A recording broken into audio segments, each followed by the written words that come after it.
All right, time for another DraftPhysics.com, debatephysics.com also. Video presentation. So this one on the subject of magnetism. This guy, over there, Jason, I think is his name. Anyway, math and science, makes a lot of videos. Was a NASA engineer, I believe, scientist, physicist. I don't know exactly what he did at NASA, but whatever. And so he does a lot of these basic tutorial style videos. And this subject, conventional physics has absolutely no clue how a magnet works, and they just make up nonsense. So I'm going to play some of it. This is just nonsense. I'll play all of it, frankly. They really don't get it. And it's not that hard to, I think, recognize that charge has something to do with magnetism. So you have to start there, and they just won't do that. So it's tragic failure and such. So he has been making a lot of videos lately, so it's better to play a recent video than an 8 or 10-year-old one, so that's good. So I figure I'll do a few of his videos. We'll see how it goes. And, subjects that interest me anyway. Did one on friction, but it's an hour long and it really doesn't say it. But again, they just don't, they think friction is some kind of force, when all friction is you transferring your energy to some other object. That's all it is. All right, but anyway, that's for another day. All right, so leave us start with this simulation. Okay, that's showing how charge functions. And it's this simple dynamic, simple rules that you just have two kinds of force, electron force, proton force, and then two elements of charge, the electron and the proton, and three interactions. The force can hit and reflect, it can hit and stick and push the object, or it can be converted into the opposite form. So a piece of electron force can go into a proton and it'll come out proton force and not move the object. And with those simple rules, you create this event, okay, which is, yes, the electrons repel each other, the protons repel each other, and the electrons and the protons attract. And so you create these polar objects. Now, the obvious point would be is that a neutron decays into a proton and an electron. And already conventional physics admits that's the truth. And with that simple statement, you understand that the neutron isn't really neutral in the sense that it's uncharged. It's that it has an element of each charge, so it's balanced, and it is the first dipole. And it really indicates that electrons and protons are not only electrical monopoles, they are magnetic monopoles. Because as soon as you create a dipole of electron and proton, you create the possibility of having attraction and repulsion, okay, unlike gravity. So anyway, it's that simple, all right? This simple dynamic it happens. It does exactly what Maxwell would predict. They behave exactly as Maxwell would draw them. Now, if I can turn the thing on, you could see it, but the fact is the green objects absorb red, but they only reflect green. So they are constantly reflecting green. And the red objects are constantly reflecting red. So they look like they're just red radiators, and the green ones are green radiators. So just like Maxwell's drawings, the lines are coming out in straight lines. The force is always moving straight lines. And it works. And that's the origin of magnetism. Okay, so to understand magnetism, you really have to understand charge, in my opinion. Okay, it's just one of the rules. Okay, so pause. Alright, so we should be ready to play the video. So yes, there's a lot of yammering in here, so we'll try to run through that quickly until we get to what he does is some experiments that are great, okay, some slow motion experiments, but their understanding of the dynamic is just so wrong that it's no value because people really don't understand what they're looking at. And that's the sad, tragic part. To investigate most people's favorite topic, at least one of my favorite topics, and that is magnets and magnetic fields.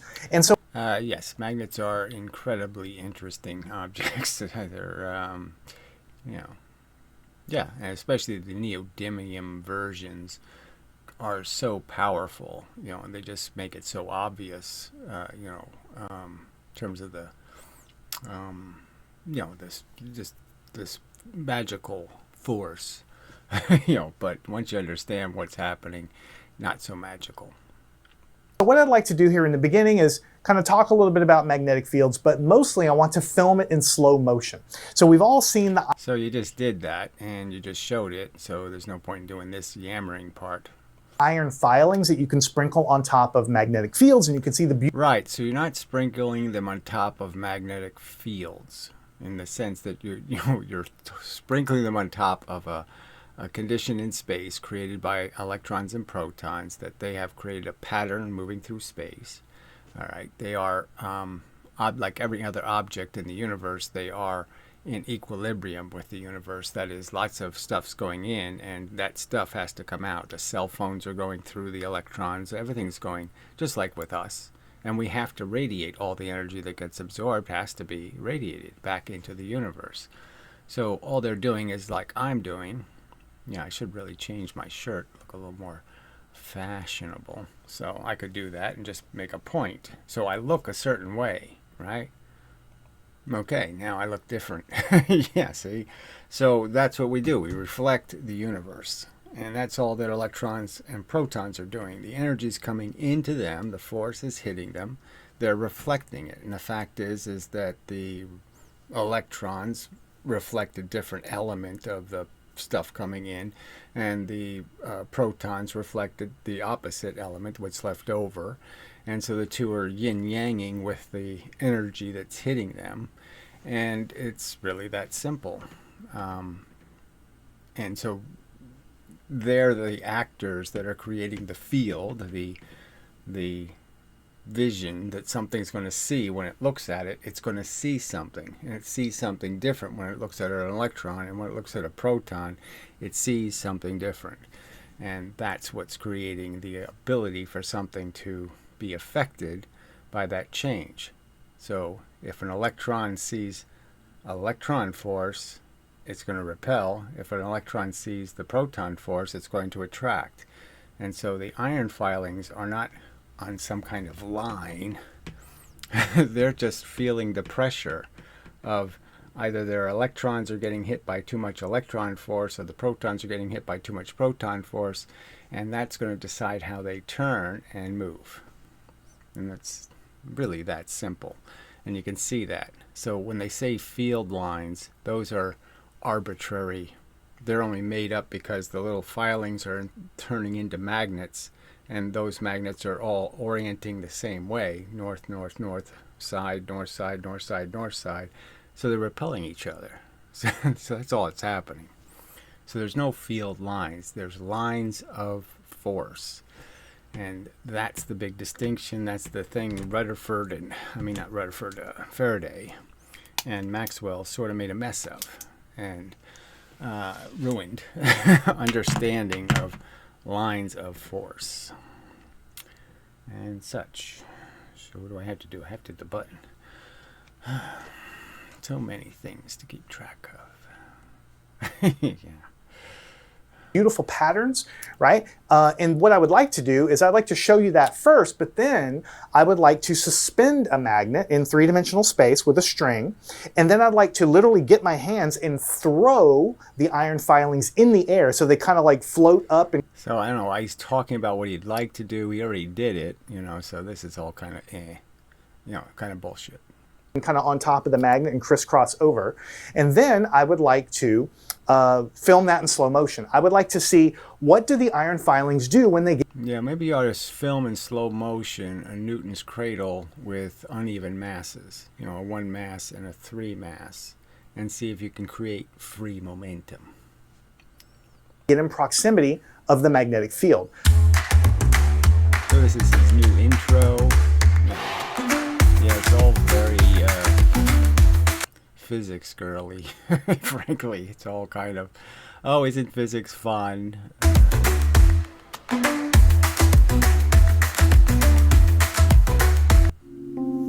Goodbye. And then the commercial to ruin it all. Oh, Jesus, just so pathetic. All right, so the commercial was right in the middle of the video. So some guy was a software engineer in the commercial making $160,000. It is amazing how much money people make, and they somehow fuck it up or are in debt. And I'm like, I live on 1/100th of their salary almost. It's just such a pathetic world. Anyway, continuing.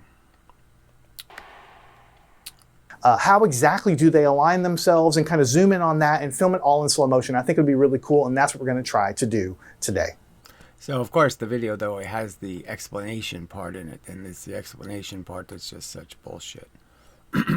To me, this sums up why magnets are so cool. When you put two of them on top of each other and flip them to the right polarity, you feel a repulsive force that's very springy in nature, yet totally invisible.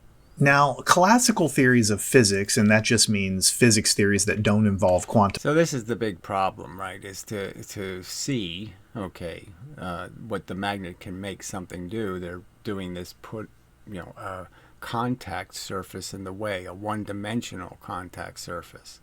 So you're obviously not going to see what the filings really would do if they were free to move. You're going to stop them from moving. You're going to create a bunch of friction and stall them in a position. But it's not the position they would stay in. It's the position you've stuck them in, okay, with this, by forcing them not to move. So you should understand that the field lines aren't anything wants to stay in. Those lines are just arbitrarily stolen out of a circumstance where you forced something to stick in those lines. They don't do that. They either repel or attract. Okay, that's just the fact. That you're not going to get the filings to stay in those positions. So even if they did this in space, the filings won't line up on those field lines. Mechanics describe this effect by an invisible field that surrounds magnetic materials. And one of the easiest ways to see this is by taking the magnet and sprinkling a magnetized material on top, like iron filings, which are able to be influenced by the magnetic field. So they're not influenced by the magnetic field, they're magnetized by the magnetic field. So they become little magnets. So it's not just that they're being influenced, it's that the iron itself is being magnetized, and all of the little iron filings are all oriented. They all have a length and height to them. And the truth is they become polarized, little magnets. And they're all the same. You can understand the endorsed magnetism is the same for all the filings. So all the filings become oriented in the same orientation. So they all repel each other. So that's why they don't clump. It's because they're all repelling each other. And they have to line up. So to stick to each other, they have to make their north and south stick to each other. So they have to move their north side to the south side of the other magnet. So they create these longer and longer lines of magnetic material, because that's the way they have to line up, is in these, lengthwise to stick to each other, north, south, north, south. They have to maintain that north-south structure. So you're seeing what they'll do in the field. You're seeing what dipoles do in the field. You're not seeing anything else. You're seeing what magnets in the opposite orientation to the original magnet will do when you put them around the field. And so it's really not showing you what they'll actually do if they're able to continue moving. So what you see when you sprinkle these iron filings on top of a bar magnet is an invisible field of lines that surround these materials. So these crooked, curved lines have nothing, there's nothing moving on these lines. There's no force coming out of the bottom of the magnet, going around the magnet, going somewhere else. None of that happens.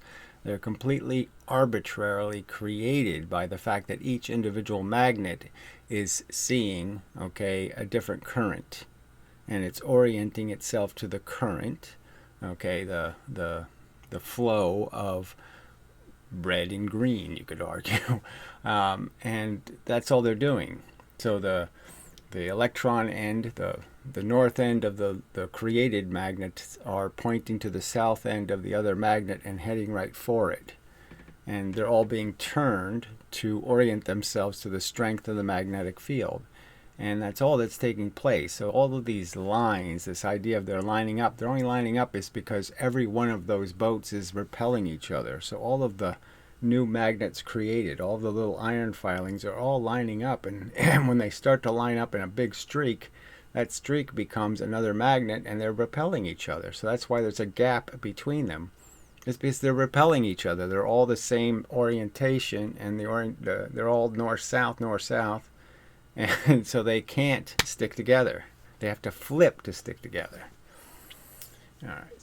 So I don't know if I should draw here. I guess it's as good, might as well get the truth before you hear the rest of the garbage story, and then you'll understand the context and be able to say, okay, I get why you're making these arguments.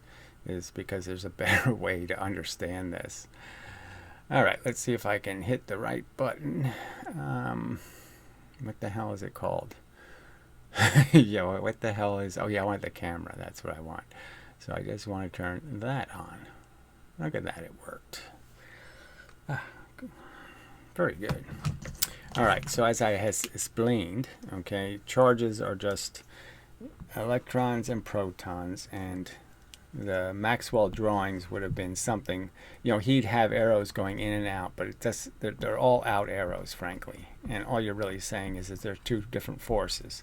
There's electron force and proton force. And the electron force has no effect on the protons, and the proton force has no effect on the electrons. So you can understand that an electron can stick to a proton because the red is inert to blue, and the blue is inert to red.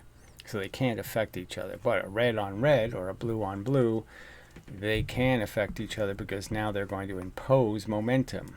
All right, so it's going to stick. So if a blue bit hits a blue thing, it sticks, okay, and it pushes it in that direction. And a red bit hits a red thing, it sticks and pushes it in that direction. I guess I have to turn the damn focus off. It's always something. Well, you could probably live with it for now. All right. Well, I have to erase anyway. so that's, you have to understand that's how it starts, okay, is with charges.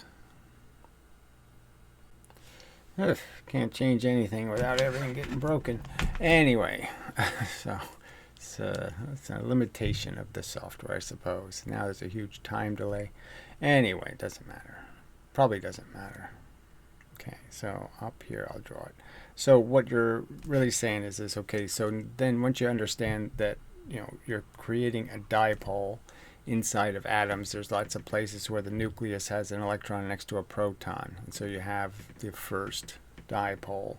And so one end is radiating something all red and the other end is radiating all blue. And you could understand that if you put another one of those in that atmosphere, another neutron, so to speak, and with the opposite orientation, that it would be compelled, okay, by the fact that it's going to have these repulsion and attraction thing happening, that these will attract each other. And if I had them in the opposite orientation, okay, where they were the same, that they would have to turn in the sense that they would repel each other and attract oppositely. So this object would be, there'd be a torque turning it, so it would flip and then stick. So they behave just like magnets. It's just really, there's nothing to say except yes, it'll behave just like a magnet.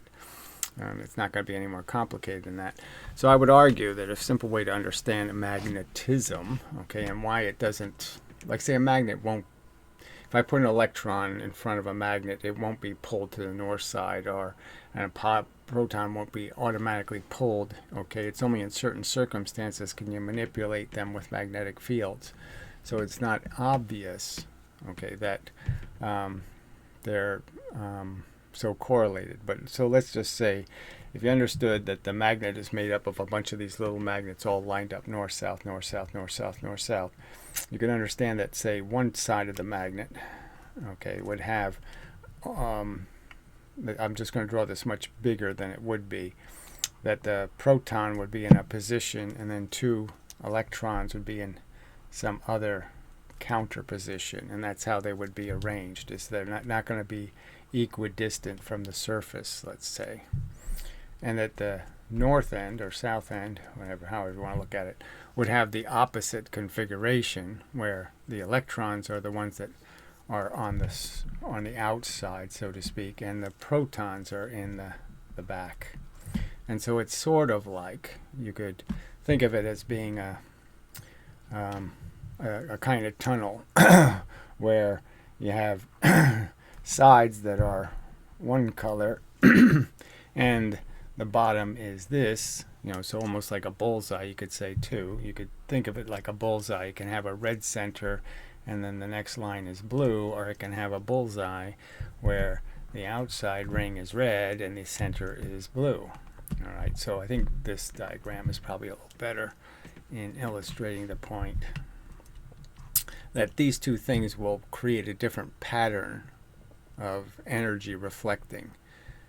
And that's what the universe sees. That's what something sees when it looks at the magnet. It either sees this or it sees that.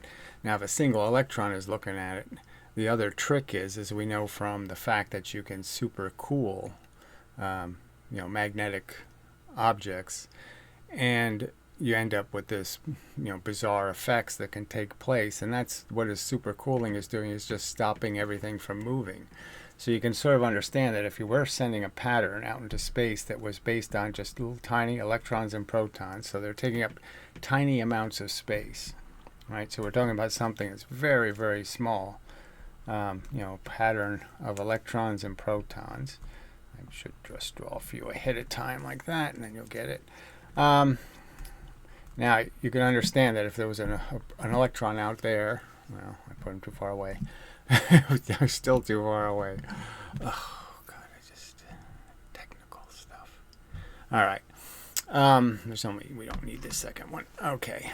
So you could understand that what it's going to see is if this whole thing is jiggling. So if this thing is jiggling back and forth, this whole, all these electrons and protons, you can understand that what it's going to see at any one moment is going to end up getting awful purple.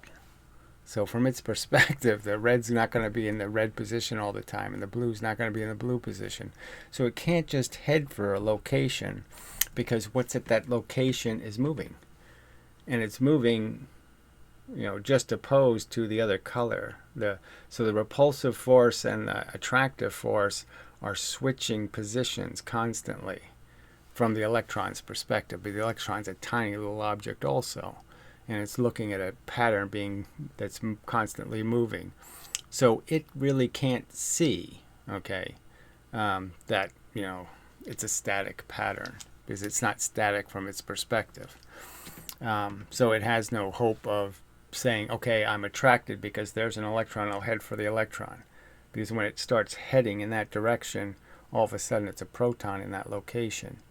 And so then it repels. And so, it's stuck because it can't go in one direction. It wants to travel in a straight line. The force is in a straight line. The force that's going to motivate it is straight line force. And it just can't create the straight line force, because every time it heads in the direction of that straight line, there's this counter force pushing it back. So that explains one of the quandaries that made it hard for people to understand charge to be not only a description of the electrical monopoles, but also a description of the magnetic monopoles. It's electrons and protons that are causing magnetism. That's the polarity, and it's a different kind of pattern. So you could argue the photon, I would argue, I have explained in video, that a photon is just a pattern in space of the electron force, and there's no photon object, there's a composite object. This is your wavelength, your frequency is between the bits of force, as Einstein kind of described the quantums of energy that the photon is made out of. And this collective object hits a surface and causes an effect, and it's like a tipping point argument. If they come at the right frequency, then when they hit an electron inside of an atom, they'll hit that one electron. That electron pushes another electron inside the atom. Okay, so you're pushing on an electron on an atom, well, the other electrons end up getting pushed out, and so that's the force. And then you continue to add energy, so you're putting energy in this way, and you end up with electricity essentially going that way, and that perfectly fits the fact that photons create electricity. So it's all connected and all fits together quite well. Now, I just gave you the 10-minute version. Obviously, you could get the 10-hour version, and you'd understand all the details of how it fits with every bit of experimental evidence. But can't do that in this video. All right, so we'll pause and go back to the video. So the point is the magnet, I guess I should draw that part. The point is the magnet is sending a pattern out of the two ends. Okay, the north end has a different pattern. Okay, the bullseyes are red. The center of the bullseye are red, and the next ring is blue. And the other side is sending a blue center with a red ring. And you can see that the magnet can see that because the magnet's also magnetized. So something that's magnetized is also got the same pattern on its atoms. Its atoms have the same arrangement, where the electrons and protons on the north end are arranged in that bullseye pattern, and the other side is arranged in that bullseye pattern, so the bullseyes are matching. And that's why it doesn't affect individual electrons and protons. It only affects other magnetized materials. And that's why it doesn't affect other matter, non-magnetized matter, is because it's not creating a bullseye pattern of electrons and protons. It's only when the atoms can be in a bullseye pattern that they can match the bullseye patterns and feel the strength of their repulsion and attraction. So there's no extra energy involved. It's all the same energy. The same energy is hitting a magnet that's hitting you. And all it's doing is reflecting the energy in a different pattern. And other objects that are magnetized can see the pattern. You can't see it because you don't have the right bullseye pattern. But a magnet can see it. All right. Yeah, I don't really need to draw that. Okay. Continuing shortly. If I can find the pause button. Alright, probably best to get rid of the purple stuff. Anyway, it just fits. Purple is what an electron's going to see because of heat. Take away the heat, it sees the magnetic pattern, and then you can move electrons and protons with magnetism when you're using superconductors. Alright, but anyway, supercooled substances. You can see one end of the bar magnet has a much more densely clustered field lines entering in one side of the bar magnet, and as it So again, I just make this point. It's all straight lines. So there's just the straight lines, and you're saying how many of those straight lines did you break with a particular little piece of crap? And what is it getting hit by? How many red lines is it getting hit by versus how many blue lines is it getting hit by? And that's deciding how the rest of this stuff takes shape around it. So it's all in a continuous motion because all of these bits are turning to face the magnet that they're opposite of. So they're opposite, they're turning to be north-south. If the original magnet is south-north, then all of them are turning to orient themselves correctly to that magnetic field. But it's all straight line force that's radiating. It's all Maxwellian straight line force, and this curvy pattern is just an emergent phenomenon. It is not elemental. Nothing's traveling a curved path. There are no curved paths. extends around the bar magnet, entering into the other side. So there's nothing entering in. There's nothing pushing out one end and something entering the other end. The two ends are radiators. And it just happens that one's radiating electron force, on the outside of the bullseye, and the other one's radiating proton force on the outside of the bullseye. The strongest part of the magnets are near the ends where the field lines are more concentrated. So that just means that you're going to be really seeing the bullseye strong, and you're not getting affected by the other bullseye. So the more you don't see the other end of the magnet, obviously the stronger the attraction or repulsion, because you're not diluting it, okay, with the opposite field. Now, I'll be filming the magnetic field lines forming in slow motion in just a second, but before we do that, here is a oil-filled flat panel with iron filings inside. And when you suspend it directly above a bar magnet, you can see you can see that the field lines collapse and that the whole thing is in motion, and that there really isn't any place that there's a flow, and they just stay in that flow. So it's all collapsing. magnetic field influence the iron filings immediately inside of the fluid. And the formation... So it just takes time for all of those little lines to move through the fluid. So it's still friction. So you're still using friction to slow the process down. But if you let the process continue, the stuff will continue to move. Obviously, it's still getting pushed by gravity down into the glass, and so there's going to be places where it just gets stuck and it stays there.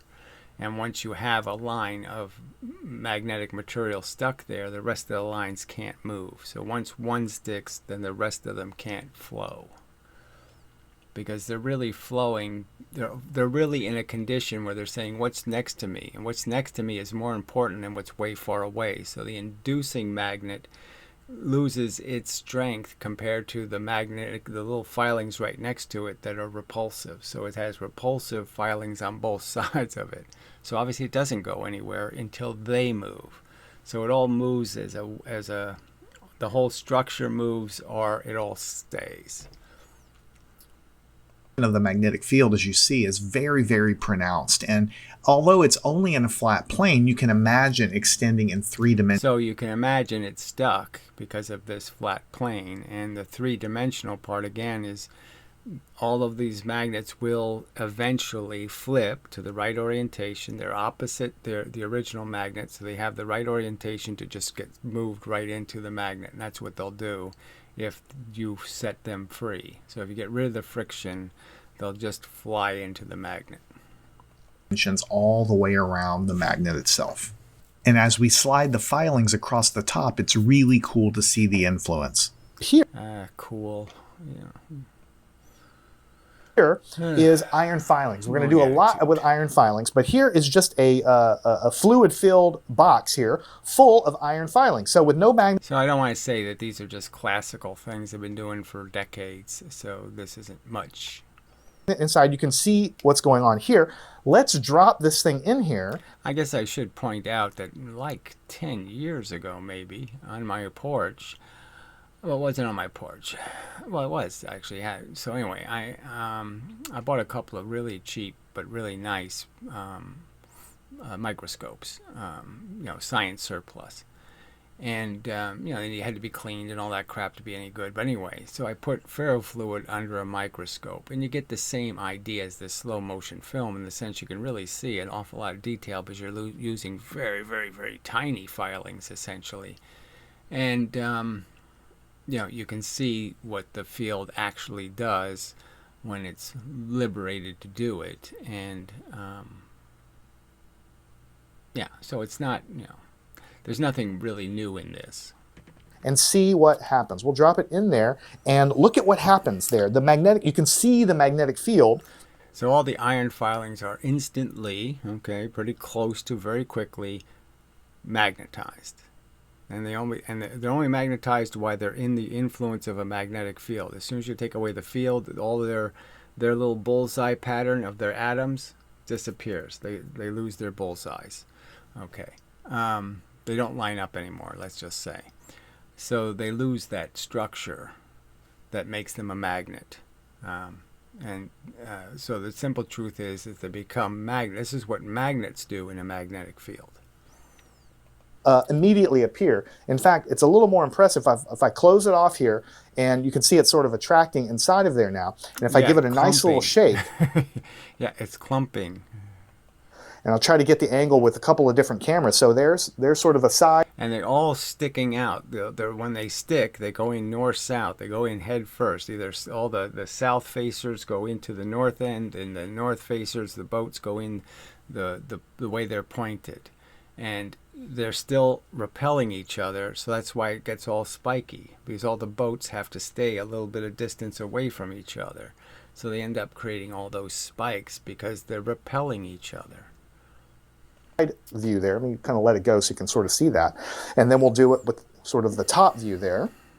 And so you can see that it's the field is exiting and coming around. You can see the curve. So there's no field exiting and going around. Again, I know it looks like, but it isn't. And you can tell because they don't move. They're moving into both of them. They're not going from one side and moving over here. No, the top side, they're all moving in.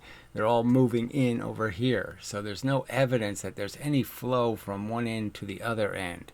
It's every indication that there are two little vacuum cleaners here, and the vacuum cleaners are on. And yes, something in between doesn't know which way exactly it wants to go. Should it go this way? Should it go that way? It's confused because there's two forces pulling on it, and that's all you're seeing. So the pattern really isn't elemental. You shouldn't be fooled by it and think, oh, that's the elemental function. No, it isn't. It's not revealing the real mechanism. Nature of the field as it comes and sort of enters into the body. Just as we don't look like a DNA molecule, okay? We're not representing the thing that's controlling us. The DNA molecule created it, all right? It doesn't look like that, but that's what the cause is. And the same thing is true here. The real function, the elemental function, is much different it's all run by straight line forces. There's nothing that looks curved or does any curving. And of course, the magnetic field around a circular magnet would look a little bit different.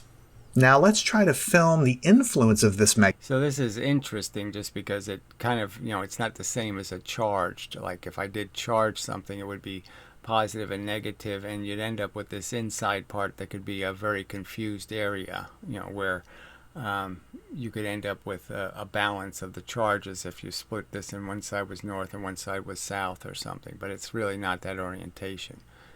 It really is truly south on the inside and truly north around the outside. So it depends on how you magnetize a round object, and you get a very different pattern. Magnetic field in slow motion.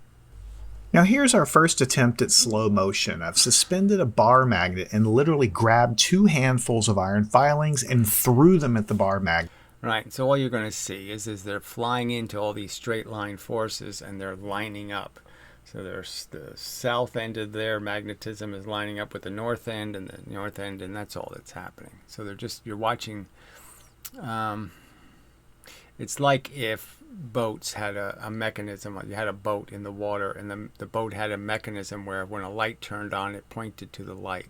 And so it's just like you turning the lighthouse on, and all the boats turn in the water to face the lighthouse. Something like that would be a good analogy. And so, yeah, it would look like a pattern to the boats are making a pattern, but the boats are just reacting to the straight line light that's hitting the boat and saying, you turn, face the light. And if you look closely near the ends and near the center, you can see the influence. Here's the same shot zoomed into the center, and you can... So again, the little spiky things are always that's the really interesting part, because that's the part really showing you these are all little magnets. So here's the south end magnet, right? It's an S over here. These are all the north ends facing in, sticking, and all the south ends are sticking up. And so of course, all the south ends are repelling each other. So that's why they're all looking all spiky, is because the south ends can't stick to each other. See the iron filings forming little arcs as they pass over the top.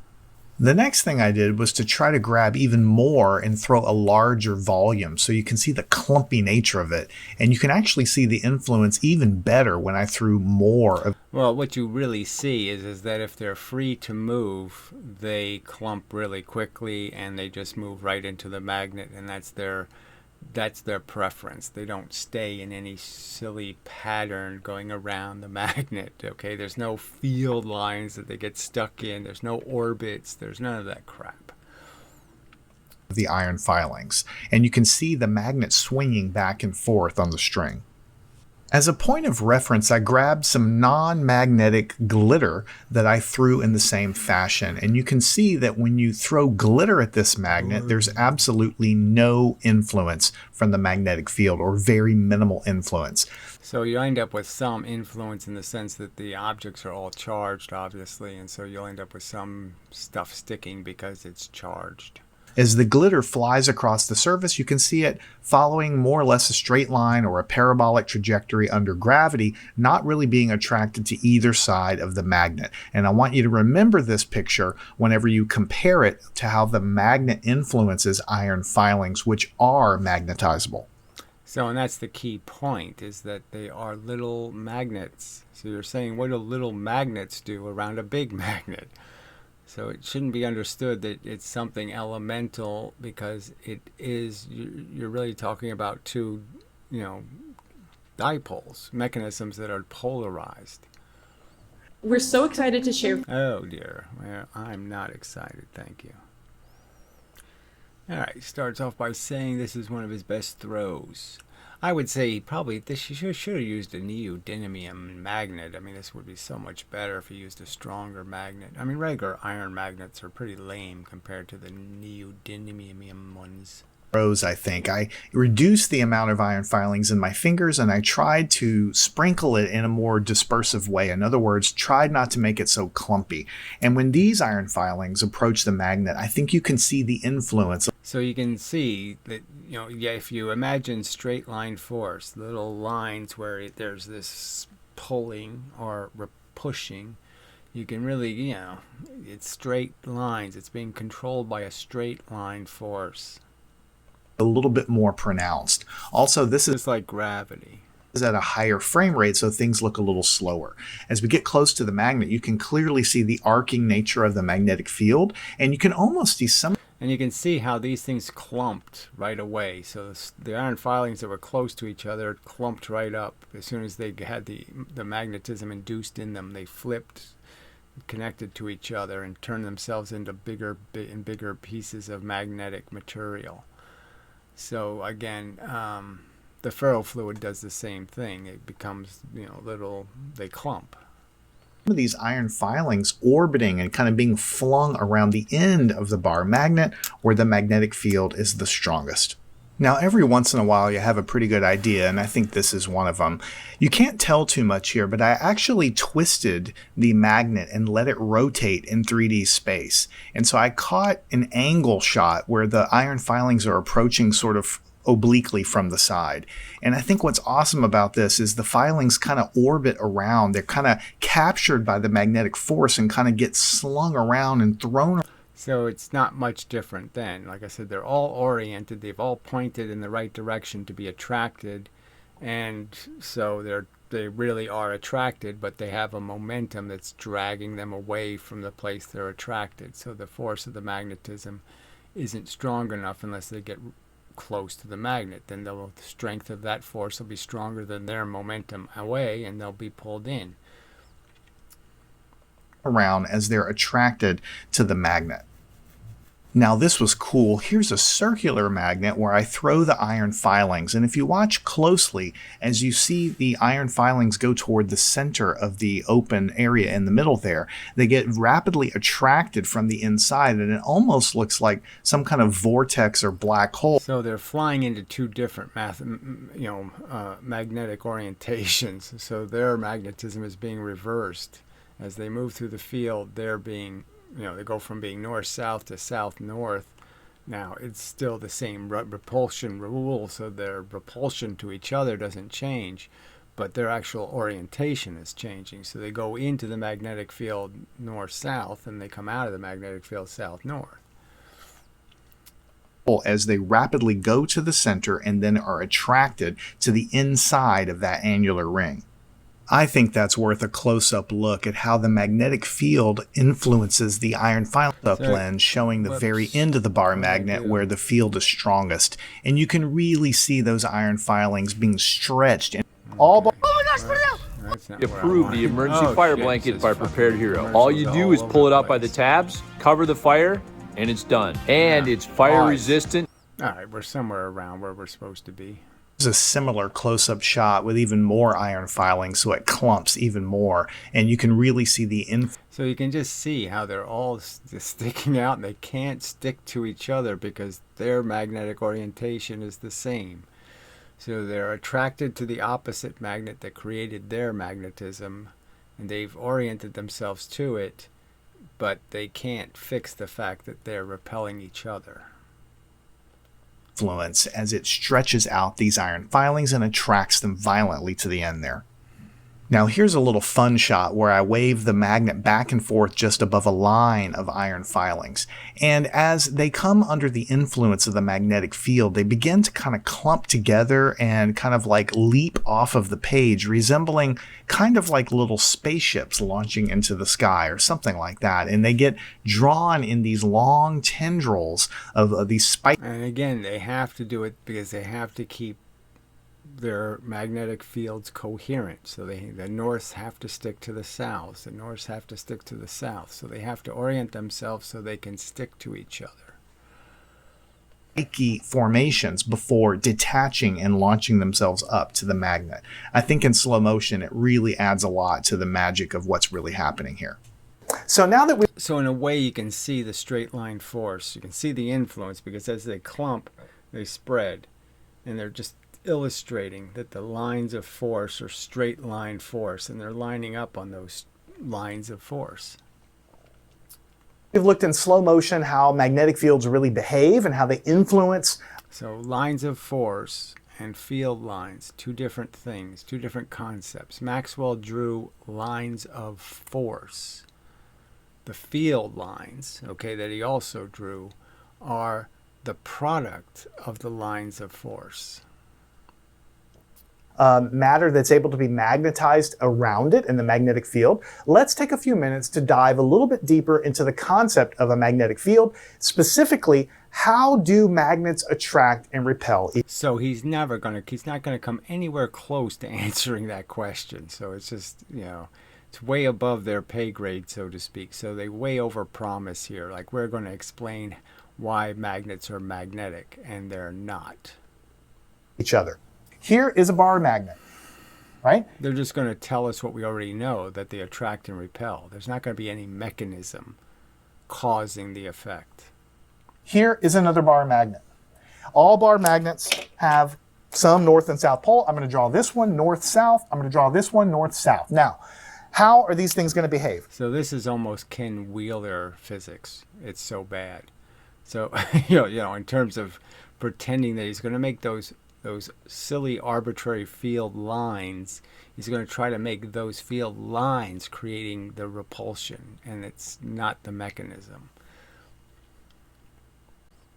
Same poles are going to repel each other. We know that to be the case. Let's draw the magnetic field, not the whole field. We'll just draw kind of a little portion. So this really isn't the magnetic field. If you really wanted to do it right, you have to say, okay, there are two straight line force. They're radiating the straight line force, and it's radiating a different bullseye pattern. Red in the center coming out one end, blue in the center coming out the other end. That's the real cause of the effect. Of it comes out of the north, goes into the south. So this way, this way. So nothing travels on these lines. They'll never show you something actually moving from north to south. It never happen. This way. It goes out of the north into the south, right? This one is going to go this way, and it's going to connect again to its south pole, out of the north, like this, and in to the south. Right? So now he's going to make up this silly story that somehow, well, look, you can see this north one, and there's pushing, and this is pushing.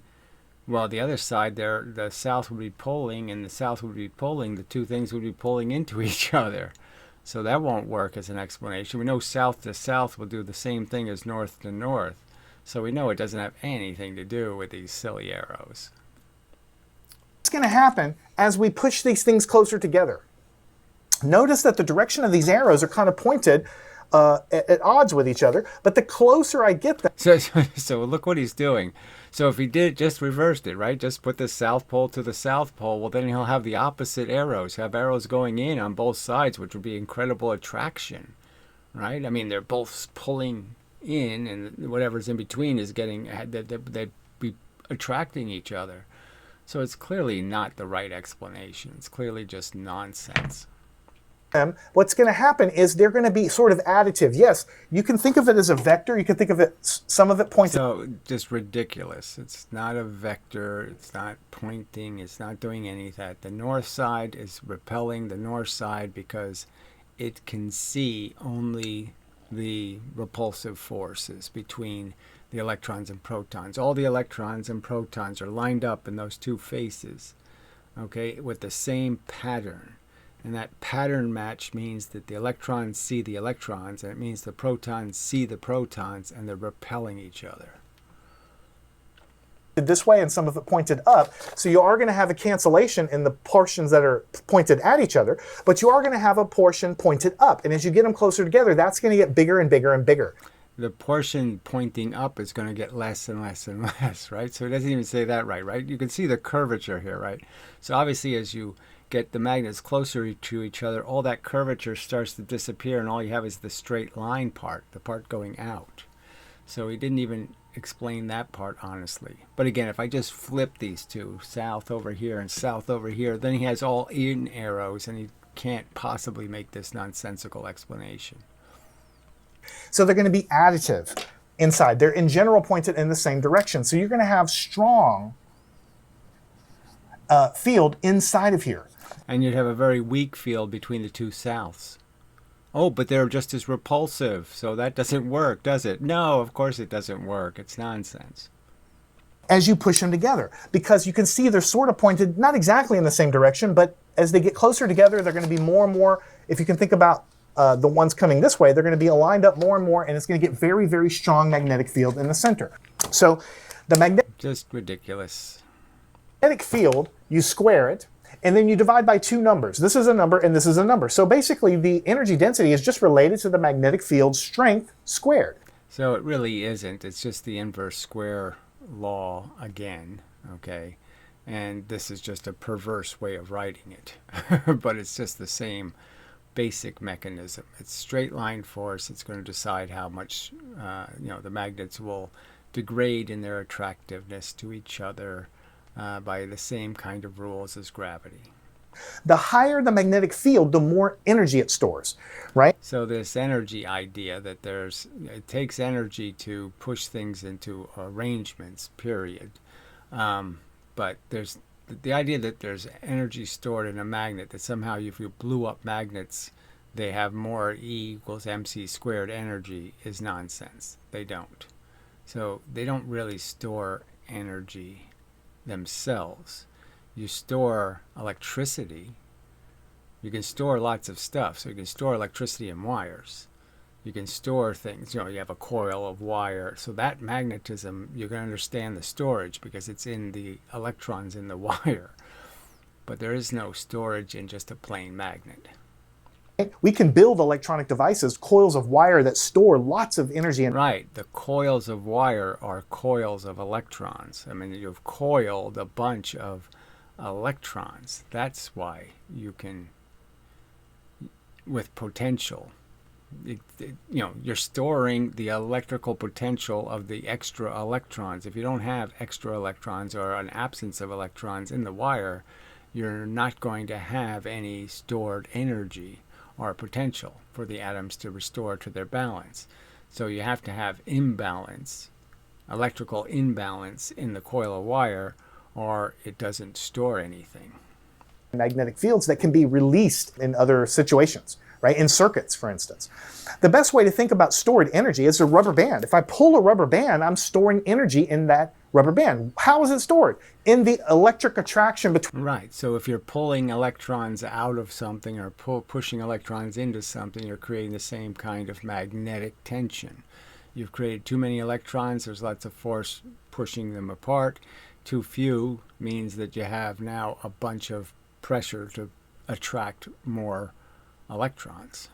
Between the atoms, which are now being stretched apart. It's wanting to pull them back together. So there's energy stored in the electric field between atoms. And so it's really, there's no storage in any field. The fields are always the same density of force.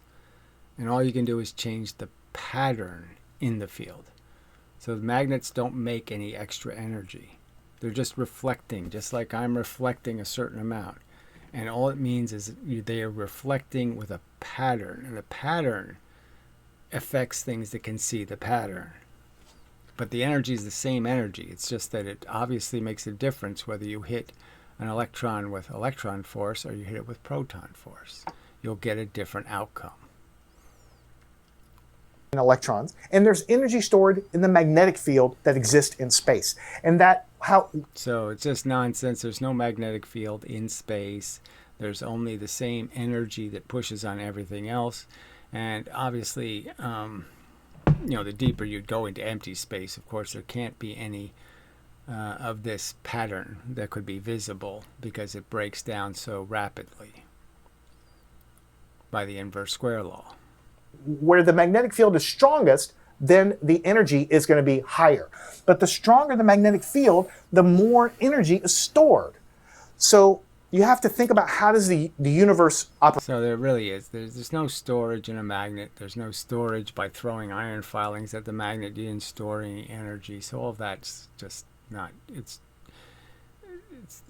just not true.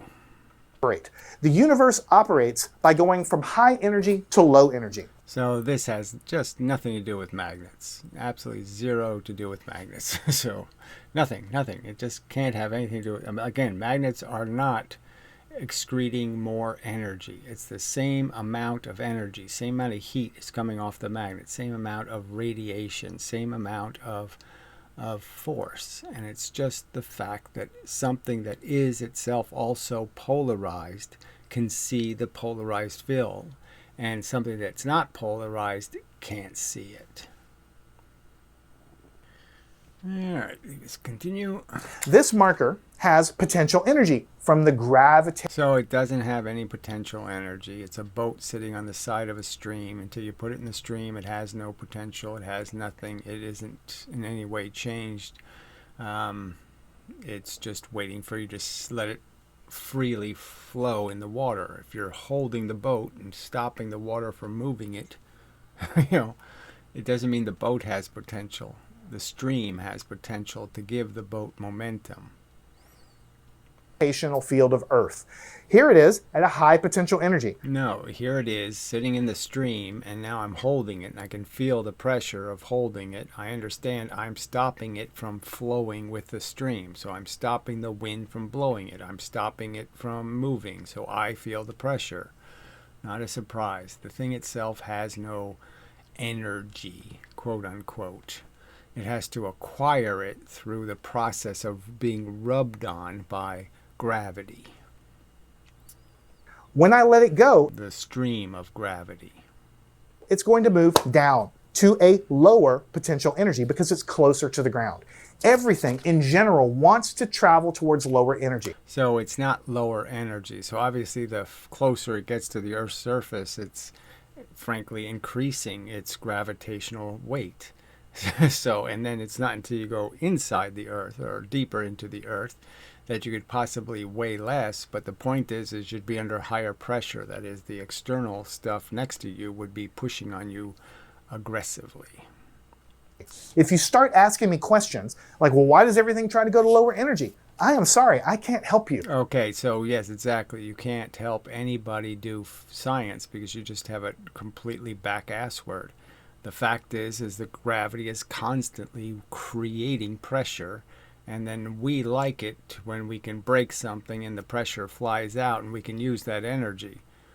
But gravity has created it all. So gravity is creating the energy by compressing objects, heating them, and then we can extract the pressure gravity put in. And we do that with the photons, all kinds of things. We get to take the energy that gravity has created. But that is how our universe works.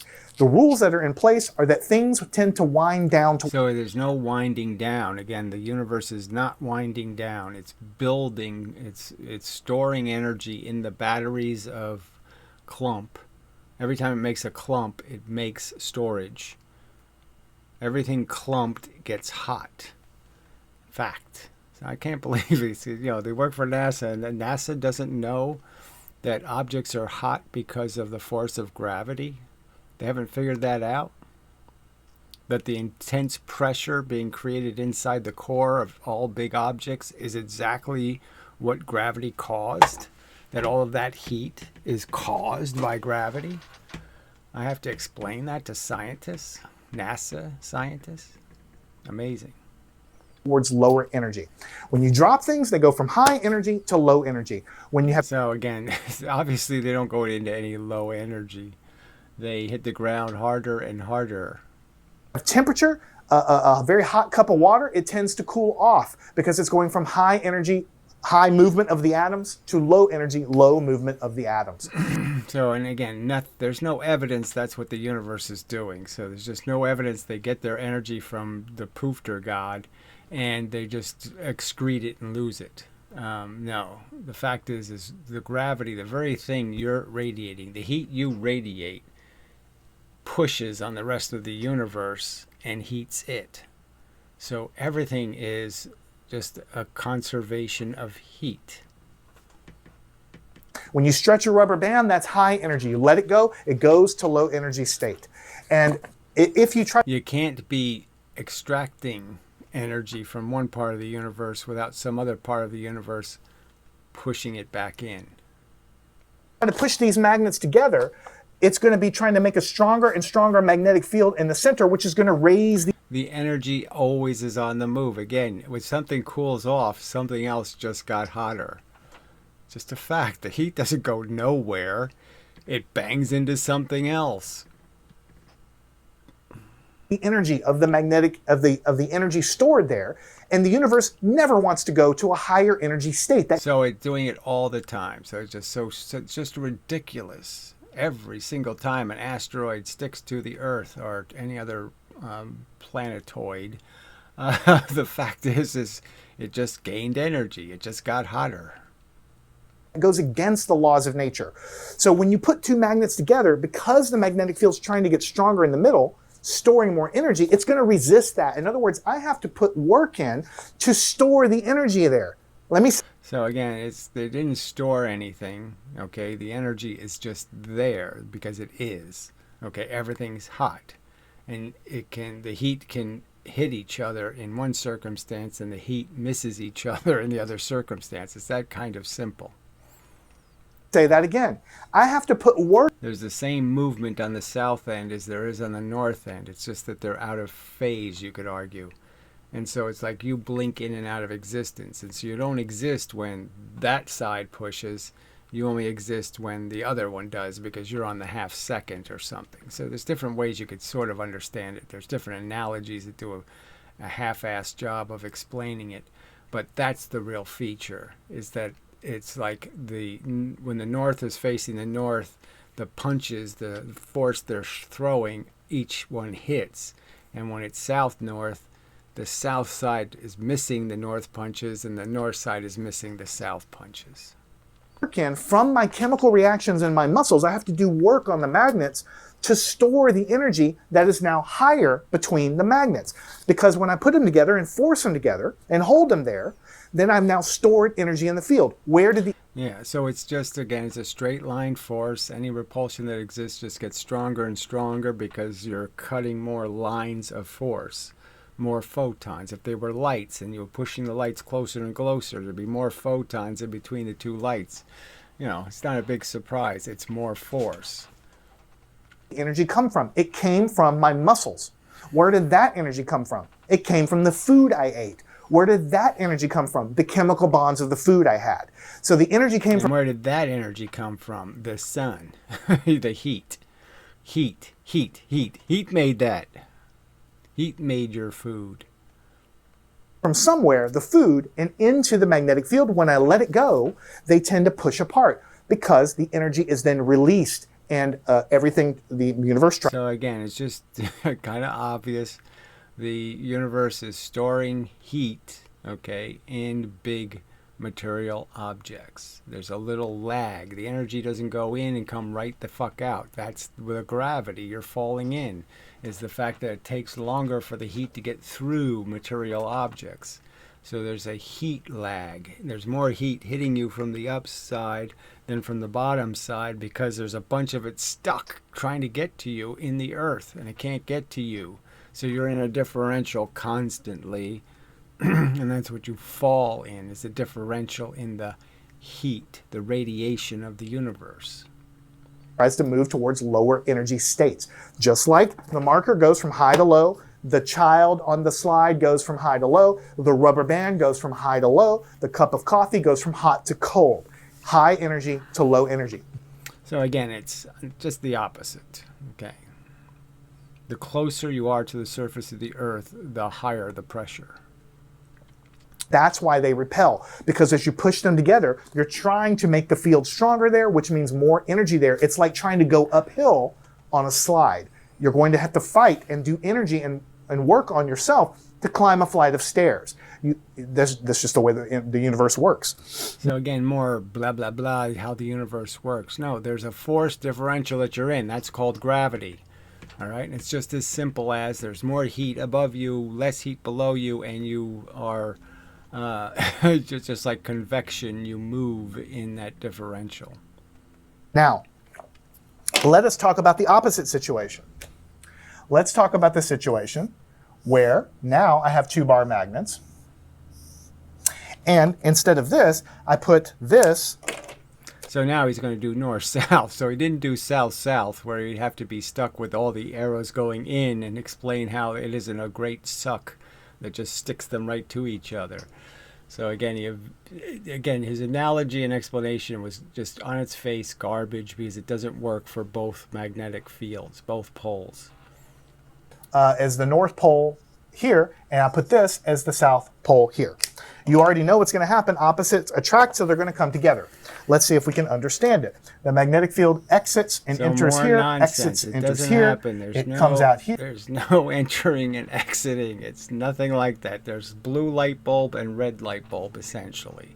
It really isn't. There's red light bulb in the center, blue light bulb on the outside, and then the other side there's blue in the center, and well, red in the center and blue on the outside. So it's a different pattern, but they're both radiating. Straight line radiation is coming out of both ends of the magnets. A powerful radiation. And it's just that it can only be seen by something that has the same receiving pattern. Here and enters here. It looks purple to everything else, but to a magnet it can see the red and the blue. Comes out here and it enters here. It goes out of the North Pole, always into the South Pole. So out of the North Pole, always into the South Pole. So nonsense, nonsense, nonsense. There's no such thing moving on any such path. There's no physical experiment that shows anything moving on that path. And then it goes out of the North Pole here. A magnetic, out of the... If I could make the lightest iron filing in the universe, it's not going to move on that path. North Pole here, and this direction, and into the South Pole here, into the South Pole here. Now I'm going to erase this one because I think this makes it confusing. But you can see the arrow. Actually, let me erase this one as well. I think it's going to be a little clearer if I put, yeah, like this. Like that. So like this. Notice the direction of the arrows. So he's still stuck with both of them going out. Okay, here and here. And then, you know, so what has he gained? He has this one going in and this one going out. So how would that even make any difference? He really did draw it poorly. But anyway, these should be out arrows. These should be in arrows. So he drew this as an out arrow when it's really an in arrow. When I bring these things closer together, notice that this one is going up, but this one at the same location is going down. They're fighting each other. And as I bring them closer and closer together, I messed up my drawing. I'm sorry about that. So they're fighting each as other. I bring them closer. so yes, that's exactly what they're going to look like. They're fighting each other. So how is that going to have anything to do with attracting each other? So again, it's just nonsense. This isn't about fluid flowing. Nothing is flowing in these lines. And these lines are arbitrary nonsense. They're just a silly distraction. They have nothing to do with how magnets function. And closer together, what is going to happen? This magnetic field is going to tend to cancel with that one and make the magnetic field strength lower. This one Cancel, is going to the be magical cancel word again. Okay, so again, they think energy can cancel, that two things can hit each other and the energy just disappears. When we know that now, if I have inelastic collisions, well, then I'm going to bend it and twist it, and something's breaking, and all kinds of stuff is moving all over the place. I'm going to create all kinds of heat radiation, all kinds of stuff's going to happen. And if they're elastic, they're just going to bounce off, and I'm going to get the same motion I put in. I'm going to get the same motion out again. So there is no frickin' cancellations. They have to bounce off of each other or somehow break a fender. Well, what fender did you break here? I mean, it's just bullshit. going opposite direction of this one, and it's going to tend to make the magnetic field strength lower in the center here. So as I bring these guys together, so there's just nothing coherent about that nonsense, right? I mean, these arrows do not create that circumstance. They oppose each other directly. I mean, it's just nonsense. I'm going to write down weaker. As I bring in the... Yeah, you can write it down, but you didn't explain how it in any way would create that. If I had actual flowing fluid, it ain't going to work. Closer together, the field gets weaker in strength. But weaker in strength means weaker in energy storage. And remember, the universe likes to go towards lower and lower energy storage. So two magnets attracting can be explained. Because when we bring those two... So was that an explanation? Was there any physical explanation there that made any sense at all? No. No understanding whatsoever of what magnetism is and what causes it, what's the elemental function. And the elemental function is charge. Poles of the magnet together, we are canceling the magnetic field, making the magnetic... The magnets are just giving you a bigger object to think about in terms of electrons and protons, and that's all it is. And obviously the rules are a little different because the pattern's more complicated because it's made out of electrons and protons. Field lower between them, which is a lower energy state. Lower energy, it's like releasing energy from the rubber band. The same way the rubber band comes together, the magnets come together, because as soon as that energy starts to get lowered, it is just going to fly together to make the energy lower. So it's just silly. The magnets don't stick together because they're looking for low energy, or going towards low energy. It's just nonsense. They're going into a stronger and stronger attractive field. There's no evidence of them moving towards anything that's low energy. Forces in nature generally always push things in the direction of lower energy. So again, nonsense. The center of the Earth is not low energy. And yet things are pushed right into that high energy. So again, just absolute nonsense. Gravity pushes you down the slide to lower energy. The electric forces pull us to lower energy from the rubber band, and the magnets pull each other. The electric field between atoms and So he said that electrical force crap, which is I'm sorry, so that's why I clicked on and I broke the video, but whatever. The rubber band is magnetic again. So it's about moving electrons and protons away from each other. They're going to attract to make the field and the energy stored lower. Now, if you ask another question, well, why does the energy of the universe like to get lower? Well, I don't... There's just no difference between pulling two electrons and protons apart because they're attracting to each other, or pushing two electrons into each other or two protons into each other. So it's just the fact that you're creating a density in terms of the amount of the force that they're seeing. Oh no, and nobody knows, all right? Same force. It's always the same force coming out of all the objects. Everything's radiating the same force. It's just that it's in different colors. Or you might say, back to the electron spinning. You might say, okay, that's a neat theory about the electron spinning and how it explains magnetism, but why? Well, it's not explicitly true. Obviously, there's cold colors and warm colors. Cold colors and warm colors. In the sense that obviously some surfaces aren't radiating the energy in even a visible photon. They're just radiating it as an infrared photon. But it's still radiation. Why do electrons spin? I don't know. Okay? And also, is it a ball? No, we know it's not a ball. Quantum mechanics is a wave theory. We know electrons are waves. So, nonsense. We know electrons are waves. It's just silly for a scientist to say that. Oh yeah, we had the trial and we proved it. No, you really didn't have the trial. You didn't even hear the alternative stories or explanations. You just jumped the evidence and said, we're going to just forget about doing any disciplined testing, and we're just going to jump to this wacky, silly nonsense, antimatter, mushy, silly theory. But they have some kind of angular momentum, and nobody has a really good picture to describe. Right, you can't explain it, you can't do anything, and yet you're confident that your mushy, vague notion is correct. We know it's a wave, we just don't know how it waves, and we don't know how, well, or why, or anything, but we believe it anyway. How a wavy thing has an angular momentum, which we usually associate with spinning objects. Which is, again, silly. They claim it has an angular momentum. Where do they prove that? Oh, that's right. They didn't prove it at all. Stern-Gerlach is atoms, not electrons. In the macroscopic level. Ultimately, one of my favorite people that I've ever studied is a famous scientist named Richard Feynman. Probably... Oh, Jesus. Yeah, who couldn't draw a two-slit experiment to save his life, and who, just in contrast to what you just said, I wish they wouldn't teach it as waves, photons. He said it in a lecture, publicly, with cameras on and everything. Okay? Because he doesn't think, it doesn't work that way. That's what he said explicitly. It doesn't work that way. It's not waving. Knew more about quantum mechanics than most people will ever learn, right? Way more than me. And somebody asked him, hey, explain to me why magnets work.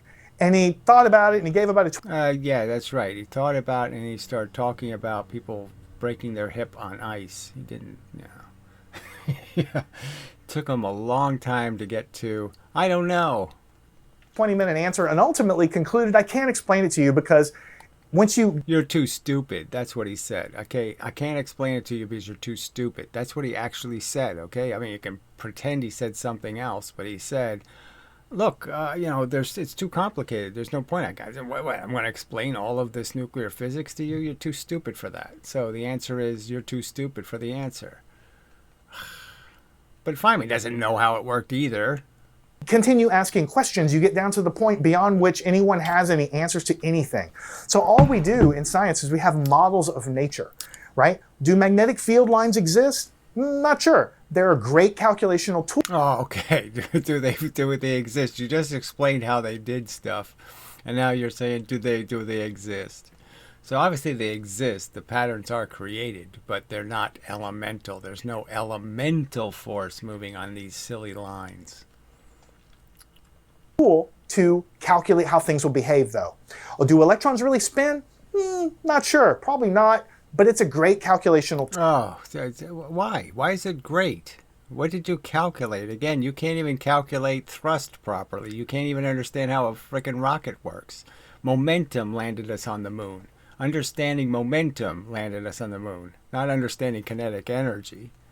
MV squared never did anything right in its life, okay? Kinetic energy is just absolute nonsense and has created all these delusions. You think the 8-pound ball going 16 miles an hour has twice as much energy as a 16-pound ball going 8, even though there'll be a tie if they have a tug of war. Then you still believe it for some dopey, idiotic, I can't understand why. Why are you clinging to this silly fables that don't make much sense at all? I mean, from my perspective, they're silly and queer right on their face. Frankly, they look like diseased, fungusy explanations. I certainly wouldn't eat them without boiling them first. I mean, they're horrible explanations. Bent space is a good explanation? No, it's garbage. Waveaton? Oh, fuck you. ESP particle? Oh, come on. How ridiculous can you get? Tool, it's a good model of how the universe works. Maybe everything is string theory. Maybe everything... Oh, fuck. Maybe this, maybe all this bullshit. I mean, the whole point of you being a scientist is to say something with some sort of credibility and authority. Going maybe this, maybe that, maybe. Why are you asserting it as a truth? And then saying, well, maybe I'm full of shit. Yeah, the likelihood is looking pretty high if you're admitting you don't know this stuff for any good reason. You just believe it because you're a God botherer. You're nothing but religious kooks pretending to give a shit about math and science. Waving strings. Maybe angular momentum is something totally different than I can conceive of. But that doesn't make the theories and the ideas worthless. It makes it aligns the magnetic domain. Yeah, it does. If you don't understand what a sentient organism is and think that like a pig doesn't have any feelings and you can't torture one and it can't have a bad day, that's a critical mistake you're making. And it's the same mistakes you're making here. These stupid mistakes just lead to a bunch of other stupid fucking mistakes. Mistakes suck. Okay, getting wrong answers isn't a good thing. It isn't something to celebrate. And proselytizing religion isn't fucking something you should get paid for. Domains, as we drew in the paperclip, and then now we've explained how magnets can attract and repel, and then of course they attract each other. So you're inducing a magnet to form, and then they attract each other. And then of course we talked about this. If that doesn't... Yeah, we talked. I told a fably story, a little fish story, talking fish story. Yeah.